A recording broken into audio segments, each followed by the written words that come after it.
کیا اذان کو دیکھ رہے ہیں، اللہ اکبر، اللہ بہت بڑا ہے، اور اس کو پڑھا جائے اللہ اکبر، ابن باز رحمۃ اللہ علیہ نقل کرتے ہیں یہ جائز نہیں ہے۔ کیوں؟ اکبار یہ کبر کی جمع ہے، اور کبر طبل کو کہتے ہیں، یعنی اللہ بہت بڑا ڈھول ہے، نعوذ باللہ، یعنی اللہ سبحانہ و تعالی یہ چاہتے ہیں۔ الحمدللہ رب العالمین، تمام کی تمام تعریفیں اللہ کے لیے، حمید یحمد ہا ہے، کیونکہ الفاظ کے ہی معنی ہوتے ہیں۔ اسی کو ہم پڑھ دیں الحمدللہ، اس کا مطلب ہے پوری دنیا کا دھواں اللہ کے لیے ہے۔ اب دیکھیں، ان اللہ علی کل شیء قدیر، قادر یقدیر سے ہے کہ اللہ ہر چیز پہ قادر ہے۔ اس کو آپ چھوٹے کاف سے پڑھ دیں جس سے کتاب لکھی جاتی ہے، اللہ ہر چیز پہ قدرت رکھنے والا ہے، نعوذ باللہ من ذالک۔ قل هو اللہ احد، کہو اللہ ایک ہے۔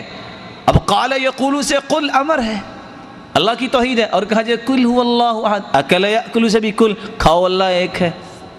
فصل لربک وانحر، ہا کے ساتھ، ہا جس کے ساتھ حلوہ لکھا جاتا ہے، اس کا مطلب ہے قربانی کیجئے، یہی تو ایک نص ہے قربانی پہ۔